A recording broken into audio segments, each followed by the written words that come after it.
But before we find the implied volatility, actually, we'll find the implied volatility, then we'll walk through it. Okay, this is a calculator, and we know, I'm going to blank out all of the stuff that you need to fill out. We know that CPG is non-dividend and it's an American style option, so we know we're going to be using Black-Scholes model, right? So now we're going to go to the CBOE.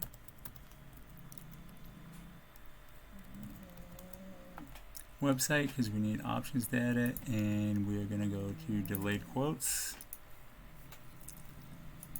and then we're going to type in CPG and search.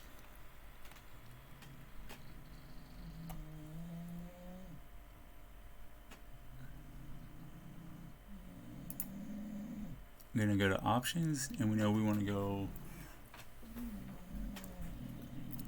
30 days out, and at the money, just to be consistent.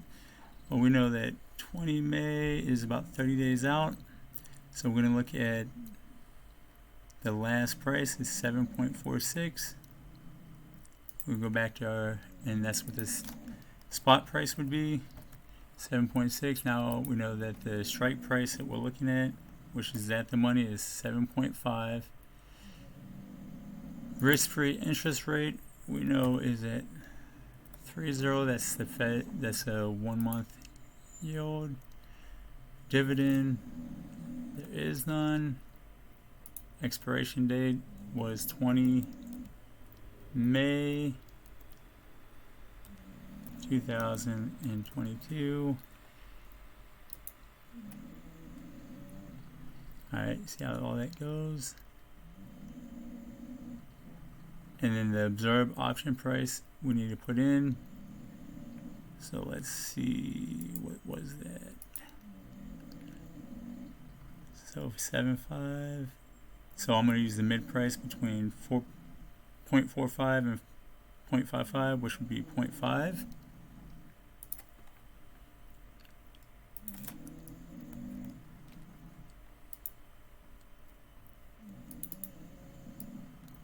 And I'm going to fix this.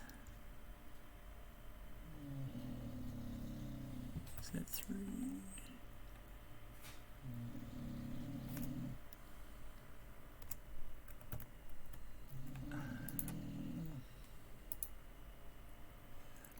Alright, and now I'm going to go up here under the data tab and hit solver.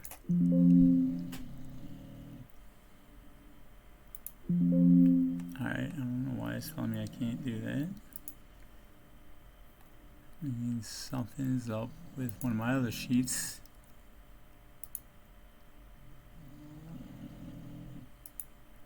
And there we go. You don't have to change anything whatsoever. You just hit solve.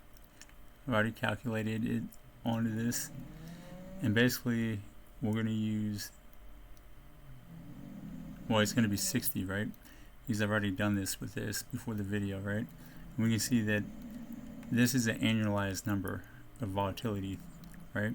So we can see the time frames. So on the daily time frame, the implied volatility is 315, the weekly is 8%, the monthly is 17%, the quarterly is 30%, and the implied volatility for the year is 60%. So for example, if I'm trying to find an entry price on the daily, I want to look at the lower bound, and I know between 723 and 699 is a good time to enter this trade, right? And then let's say I'm going to hold it on the for the month, right? I know that I'm going to ride it. The 8%. My first target would be 8.75, or my second target would be $10, right? And this alone tells me where my targets, my stops, and all that will be, right?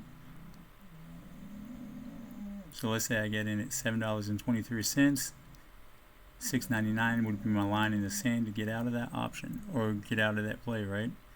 But I need another long for my long short portfolio, which is a 20-60 day hold. I can get about 17% off of this play alone. Okay, it says solver has converged to the current solution. All constraints are satisfied, which means it gave the right number. Then it changed it to 61%. Okay, same concept. Okay, so now what I can do is I can pull up this historical volatility, which let's say has all of my portfolio in it, right? I can see CPG 1 day for my distribution of return volatility is 3%, right? I can see for my 5 trading days, within the last 5 days, it was 4.42. The last month, right, is 4.82, right? So 3%, my implied volatility is 4.5%, and my ATRP is 4%, right? So I know if I go back over here and I scroll up,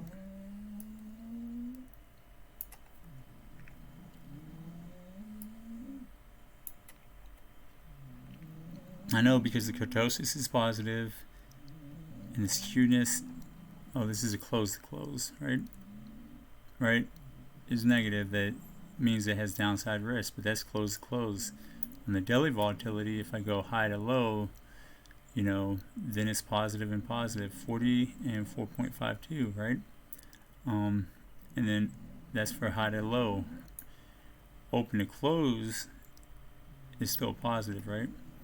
And we can know that, you know, how many average days the whole time since 2008 it had 45% positive days and 52% negative days, right? I can go over here and I can look since February 1st of this year. There's an outlier here, 6% on the day. There's an outlier here, 6% on the day. And that majority of the 4% are to the downside, just by glancing at this, right? So I'm waiting on a day like today, and if we look at the chart, let's pull up the chart. CPG.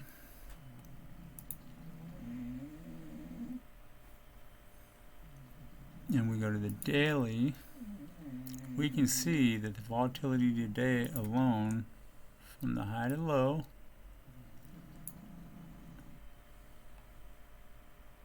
is 7%, right? And we can measure the weekly, right? Where are we within the volatility range for the week? And we can see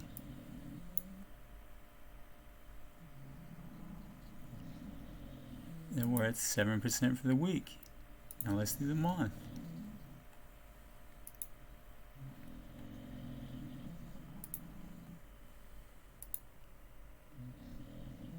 We're at 14%, so let's go back. So 7 for the daily, 7 for the week, and let's go back to our sheet where we can see all. So we're 7% for the week, so we're at the bottom range of the week. We're at the bottom range for the daily. If we use high to low and close to close, on the implied volatility it says we still have from 7% to 11% implied volatility, so we still have about 4% downside in this Thursday, right? We look at our average true range, we can see it's between 9 and above, right? So we go over here, and tomorrow might be a good time to enter because we know that historically about between 9 and 11% it moves in one direction for that week. Alright guys, hopefully that helped clear some stuff up.